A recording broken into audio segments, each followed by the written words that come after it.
नमस्कार, बड़ी खबर के साथ मैं हूं दीपक कुमार। रामायण में रावण जैसा शक्तिशाली भी सिर्फ इसलिए हार गया था क्योंकि उसका भाई विभीषण उसके विपक्ष में जा खड़ा हुआ था। फिलहाल झारखंड के सीएम रघुवर दास का भी कुछ ऐसा ही हाल है। CNT-SPD एक्ट संशोधन सहित स्थानीय नीति पर सीएम के अपने ही उनके विपक्ष में बोल रहे हैं। अब तक विपक्ष सरकार पर सवाल खड़े कर रहा था और अब बीजेपी के अपने ही सरकार और खासकर सीएम रघुवर दास पर सवाल खड़े कर रहे हैं। स्थानीय नीति पर रघुवर अब अकेले पड़ते दिख रहे हैं। सीएम की मुश्किलें फिलहाल कम होती नहीं दिख रही, या यूं कहें सीएम संकट विकट से घिर गए हैं। इन हालातों में सीएम कैसे उभर पाएंगे, या ये हालात सीएम की कुर्सी पर भारी पड़ेंगे? बड़ी खबर में इसी पर बात करेंगे।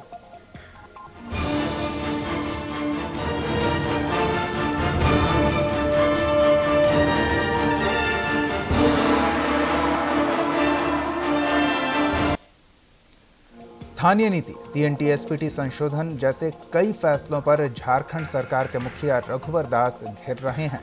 अब तक विपक्षी कुनबे के अलावा सरकार की सहयोगी पार्टी आजसू ही हमला बोल रही थी और अब बीजेपी के सांसद और वरिष्ठ नेताओं ने भी अपनी नाराजगी इस फैसले के खिलाफ खुलकर जता दी है।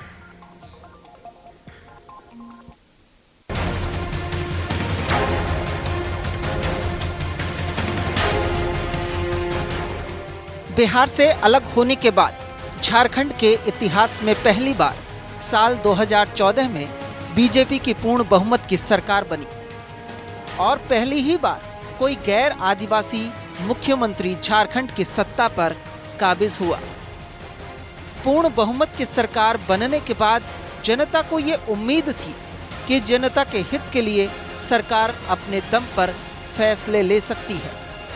हुआ भी कुछ ऐसा ही।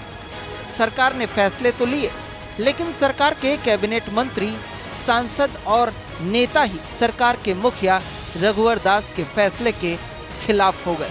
पूर्व सीएम अर्जुन मुंडा, झारखंड बीजेपी के पूर्व प्रदेश अध्यक्ष ताला मरांडी, सांसद करिया मुंडा के बाद अब सांसद राम टहल चौधरी ने भी स्थानीय नीति और CNT-SPD एक्ट संशोधन को जनता की भावना के खिलाफ बताते हुए पुनर्विचार करने की मांग की। ऐसा हम समझते हैं, विचार होता तो ऐसा नहीं होता। सर, एक सवाल ये है कि अब एक बार फिर से क्या सलाह देंगे? सलाह यही देंगे कि ये सेंसिटिव या स्थानीय नीति हुआ, चाहे ये CNT ऐसी चीज़ों से लोगों में काफ़ी नाराजगी है। ऐसी चीज़ों को वापस लें। तो सरकार को क्या पुनर्विचार करना चाहिए? हम क्यों पुनर्विचार के लिए तो हम बोल रहे हैं कि सरकार को पुनर्विचार इस पर करना चाहिए। वहीं सरकार के फैसले के खिलाफ विपक्षी कुनबा एकजुट होकर लगातार विरोध कर रहा है।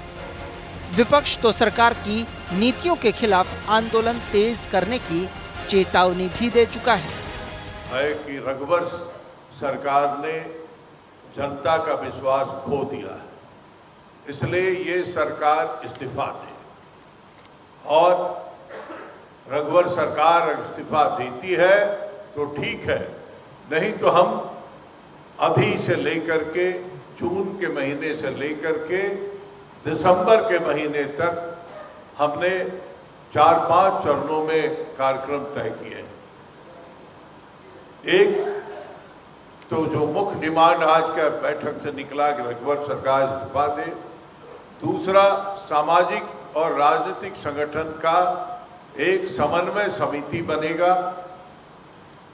उसका नाम संघर्ष समिति भी हो सकता है, कोऑर्डिनेशन कमेटी भी हो सकता है। उसमें चर्चा इस प्रेस कॉन्फ्रेंस के बाद भी होगी। और इस राज्य की जो महत्वपूर्ण जो विषय है वो मुद्दा है। पहला तो आज पूरा प्रदेश आंदोलनरत है वो CNT-SPD एक्ट संशोधन को लेकर के।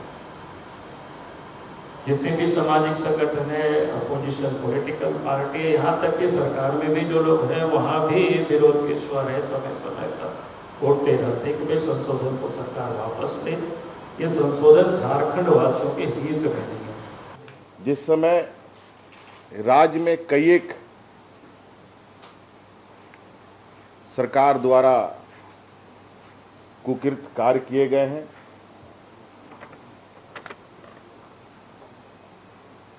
CNT-SPD स्थानीयता संशोधन पर ये जनमत है। बहरहाल रघुवर दास पर झारखंड की सत्ता की कमान संभालने के बाद गैर आदिवासी सीएम होने के साथ साथ उनके फैसलों पर भी सवाल उठते रहे हैं।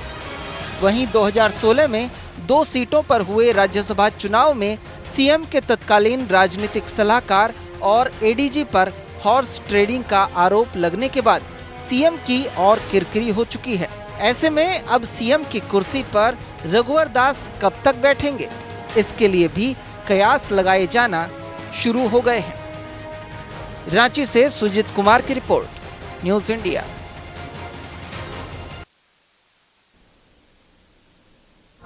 हमारे संवाददाता सुजीत हमारे साथ फोन लाइन पे जुड़े हुए हैं। सुजीत, अब तो बीजेपी पार्टी के ही कई नेता खुलकर सामने आ गए हैं और रघुवर दास के फैसलों की आलोचना हो रही है। जी दीपक, देखिए बिल्कुल वर्ष 2014 की बात है और जब बीजेपी की सरकार यहाँ बननी थी तो रघुवर दास को मुख्यमंत्री पद के लिए चयनित किया गया था। और उस समय भी जब मुख्यमंत्री बनने के लिए जब रघुवर दास का नाम सामने आया था तो बीजेपी के ही कई नेता और सांसद ने भी सवाल खड़े किए थे कि वो आदिवासी समाज से नहीं आते हैं, गैर आदिवासी समाज से आते हैं। और उसको लेकर भी अर्जुन मुंडा जो है पूर्व मुख्यमंत्री है, वो कहीं ना कहीं नाराजगी जताए थे। उसके बाद रघुवर दास के द्वारा लिए गए कई ऐसे फैसले और खासकर एनटीएसपीटी एक्ट का मुद्दा हो, स्थानीयता का मुद्दा हो, और अभी जो टाटा लीज का जो मामला चल रहा है उसको लेकर जो बीजेपी के जो वरिष्ठ नेता है, कैबिनेट मंत्री है, वो अपनी नाराजगी जता रहे हैं। और इनमें सरयू राय है, पूर्व मुख्यमंत्री अर्जुन मुंडा है, सांसद है करिया मुंडा, और उसके बाद रामटहल चौधरी जो रांची से सांसद है, इन्होंने भी इस मुद्दे को लेकर खासकर सीएनटी स्थानीयता का मुद्दे पर लेकर मुख्यमंत्री से कहा है कि वो पुनर्विचार करना चाहिए कि ये जो संशोधन है कहीं ना कहीं आदिवासी समाज के जो लोग हैं उनके हित में नहीं है। और इसको लेकर लगातार विरोध प्रदर्शन किया जा रहा है और इस मामले को लेकर विपक्ष भी पहले से मुख्यमंत्री के इस निर्णय पर विरोध कर रहा है, लगातार आंदोलन की बात कर रहा है। और इसके बाद सबसे अहम बात है दीपक ये कि अभी जिस तरह से चुनाव आयोग ने जो 2016 में राज्यसभा के चुनाव में 2 सीटों पर जो चुनाव हुए थे उसमें मुख्यमंत्री के उस समय के जो वर्तमान राजनीतिक सलाहकार थे और एडीजी थे, उनके टाइपिंग मामला जो था वो आया था। मुख्यमंत्री का भी कांग्रेस के जो विधायक हैं, पूर्व विधायक, उन्होंने स्टिंग किया था। स्टिंग आने के बाद चुनाव आयोग ने जांच किया, जांच करने के बाद दोनों आरोपियों पर एफआईआर करने की भी बात की है, कार्रवाई करने की बात की है। तो कहीं ना कहीं तमाम मुद्दों पर और मुख्यमंत्री के द्वारा जो फैसले लिए गए हैं उनके मुख्यमंत्री पद पर बैठने के बाद से, उसके बाद से कई ऐसे मुद्दे हैं जिसके कारण विपक्ष तो विरोध कर ही रहा था। अब सत्ता पक्ष के भी जो कई नेता है वो कोई बहुत ऐसे नेता हैं जो दबी जुबान से इस पर उनका विरोध कर रहे हैं, लेकिन कई ऐसे नेता है जो खुल के भी सामने आ गए हैं। वहीं अगर विपक्ष के नेताओं की अगर बात करें तो उन्होंने जो जेमे नेता प्रतिपक्ष हेमंत सोरेन ये दावा भी पहले कर चुके हैं, चैलेंज भी कर चुके हैं सरकार को कि आप गुप्त वोटिंग करा लीजिए, आपके विधायक और मंत्री जो है आपके फैसले के खिलाफ है। जी दीपक।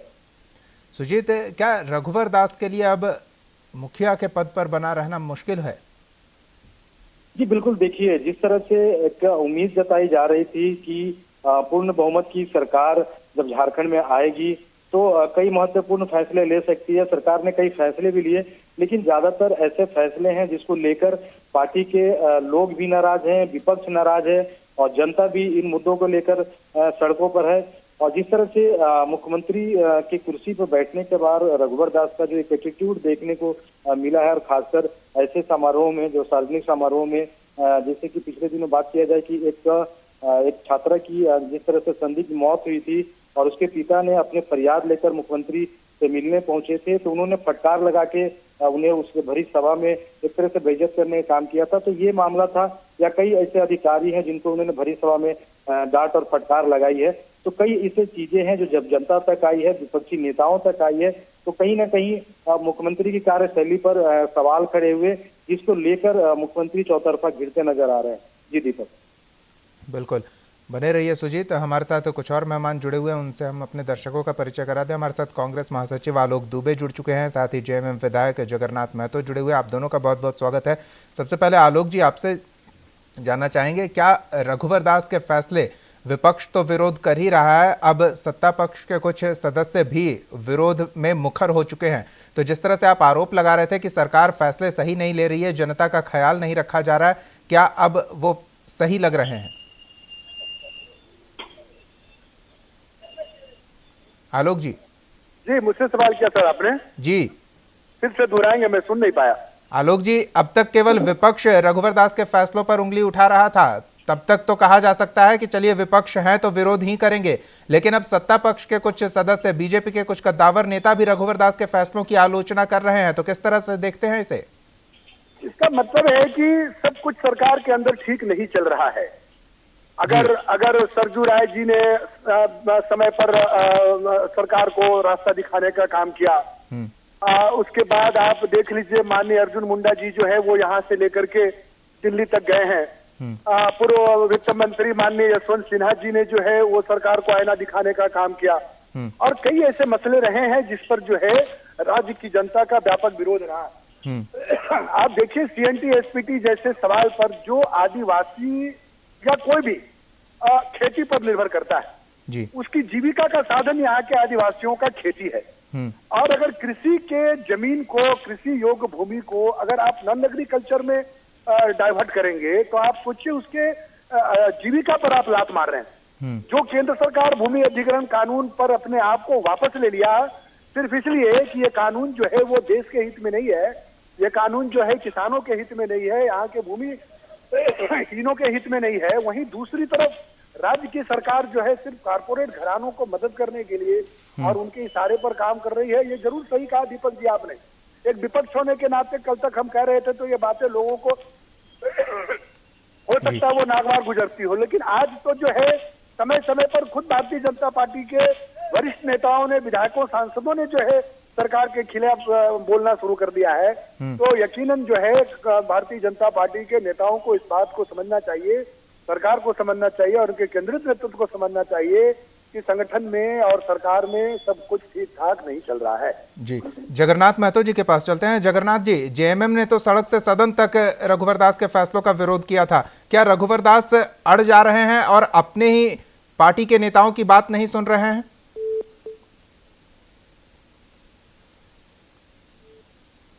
जगन्नाथ जी, चलिए हम दोबारा जुड़ने की कोशिश करते हैं, उनका संपर्क टूट गया है। बहरहाल जेवीएम के केंद्रीय सचिव सरोज सिंह जी हमारे साथ जुड़े हुए हैं। सरोज जी, बाबूलाल मरांडी तो पहले से ही कहते आ रहे हैं कि रघुवर दास एक डिक्टेटर की तरह फैसले ले रहे हैं, ना अपनी सुन रहे हैं ना विरोधियों के सुन रहे हैं, जनता की भी परवाह नहीं, मन मर्जी का कर रहे हैं। अब जबकि उनके खेमे से ही आवाज मुखर होने लगी है तो विपक्ष को और बल मिल गया? नहीं, देखिए जो ये सरकार जो है तो जिस तरह से निर्णय ले रही है, चाहे सीएनटी एसपीटी हो, स्थानीय नीति हो या जमीन अधिग्रहण को लेकर के हो, जिस तरह से ये सरकार लगातार जन विरोधी नीति निर्णय जो ले रही है उसके कारण आप हमारे चैनल को YouTube पर सब्सक्राइब कर सकते हैं न्यूज इंडिया निम्स पर। इसके अलावा आप ट्विटर पर भी हमें न्यूज इंडिया 17 पर फॉलो कर सकते हैं। फेसबुक पर आप newsindia.nimsuni पर हमें लाइक कर सकते हैं।